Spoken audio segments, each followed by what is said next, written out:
Bonjour! Donc aujourd'hui, c'est notre journée fameuse, c'est notre journée on parle pour la cause, OK? On jase pour la cause.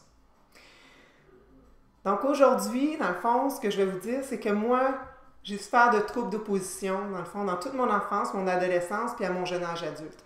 Non, j'ai jamais été médicamentée, et oui, ça a influencé la personne que je suis devenue. Comme dirait un de mes amis, je suis probablement pas toujours facile à vivre, mais ça vient avec des bons côtés aussi. Puis ça fait de moi la personne que je suis devenue aujourd'hui, puis c'est comme ça que je le vois. Parce que sans ça, je serais probablement pas rendue où est-ce que je serais rendue, puis je ferais probablement pas ce que je fais, puis j'agirais probablement pas de la même façon avec les gens qui m'entourent. Donc moi, où ça m'amène, c'est de vous dire que chaque être humain qui a été mis sur la Terre, OK, ça a été prouvé scientifiquement, quand on fait des tests au niveau des personnalités, des différents traits qui font les personnes, c'est de réaliser qu'il y a une chance sur 296, suivi de 35 zéros, qu'il y ait quelqu'un qui soit comme vous. Ça, ce que ça veut dire, c'est que vous êtes plus unique qu'un grain de sable sur la plage. Okay? Ça, ce que ça veut dire, c'est que il n'y a jamais personne qui a vécu qui était comme vous. Il n'y a jamais personne qui vit en ce moment qui est comme vous. Puis il n'y a jamais personne qui va vivre qui va être comme vous.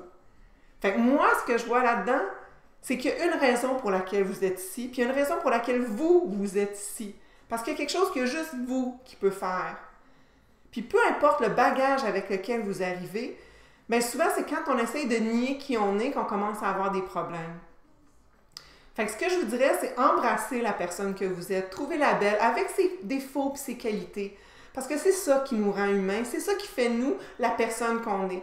Parce que souvent, c'est nos côtés plus sombres qui font en sorte qu'on a des côtés plus lumineux.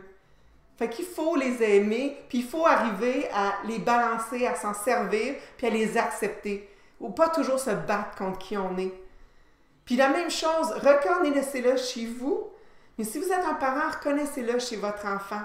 Donc pas toujours taper sur toutes les choses que votre enfant n'est pas capable de faire.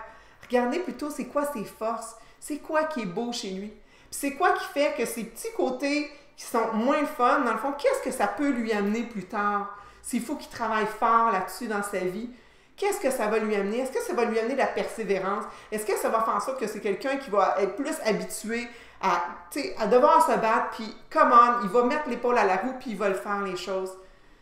Fait que moi, je vous dis juste quand on parle de santé mentale, souvent les gens voient juste le côté sombre, puis ils voient à quel point c'est lourd, puis c'est difficile, puis...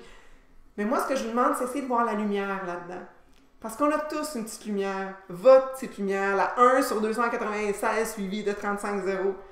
C'est votre lumière, puis elle a besoin de briller. Donc, laissez-la briller, s'il vous plaît. En cette journée spéciale,